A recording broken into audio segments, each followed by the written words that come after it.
भोपाल में प्रधानमंत्री मोदी विरोधियों पर जमकर बरसे। उन्होंने कहा कि देश और विदेश में रहने वाले कुछ लोगों ने उनकी छवि खराब करने का संकल्प लिया है।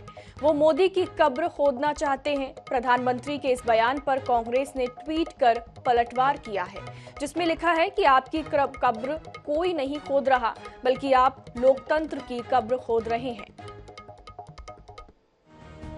मध्य प्रदेश की राजधानी भोपाल में विभिन्न कार्यक्रमों में शामिल होने आए प्रधानमंत्री नरेंद्र मोदी ने वंदे भारत ट्रेन को हरी झंडी दिखाने के बाद विरोधियों को निशाने पर लिया। उन्होंने बिना किसी का नाम लिए बिना कहा कि 2014 में जब से वे प्रधानमंत्री बने हैं, तभी से विरोधी उनकी छवि को खराब करने का संकल्प लिए हुए हैं। विरोधियों में देशी और विदेशी शामिल हैं।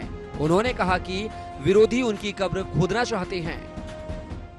हमारे देश में कुछ लोग हैं जो 2014 के बाद से ही ये ठान कर बैठे हैं।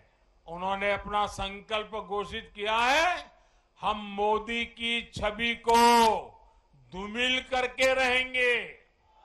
इसके लिए इन लोगों ने भांति भांति के लोगों को सुपारी दे रखी है और खुद भी मोर्चा संभाले हुए हैं।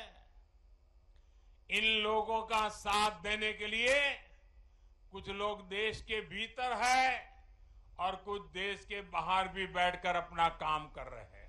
ये लोग नए नए पैंतरे अपना रहे हैं। 2014 में उन्होंने मोदी की इमेज, मोदी की छवि धूमिल करने का संकल्प लिया। अब इन लोगों ने संकल्प ले लिया है, मोदी तेरी कब्र खुदेगी। इनकी साजिशों के बीच आपको, हर देशवासी को देश के विकास पर ध्यान देना है, राष्ट्र निर्माण पर ध्यान देना है। पीएम मोदी के इस बयान के बाद प्रदेश कांग्रेस अध्यक्ष के मीडिया सलाहकार ने तंज भरा ट्वीट किया। हुजूर, आपकी कब्र कोई नहीं खोद रहा, बल्कि आप भारत के लोकतंत्र की कब्र खोद रहे हैं।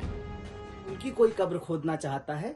देश की जनता को पता है कि वो खुद आगे रहकर लोकतंत्र की कब्र खोद रहे हैं। और एक और बात, मैं तो मानता था कि वो अब तक हिंदू हैं, लेकिन जब वो कब्र खोदने की बात कर रहे हैं तो मुझे लगता है कि जैसे उनकी डिग्री के बारे में आरटीआई लगाई गई है, अब उनका मजहब पता करने के लिए भी आरटीआई लगानी पड़ेगी शायद। इतना ही नहीं, पीएम ने राहुल गांधी का नाम लिए बिना कहा कि एक शख्स की छवि सुधारने के लिए मेरे खिलाफ कैंपेन छेड़ रखा है, जबकि देश विकास की ओर अग्रसर है।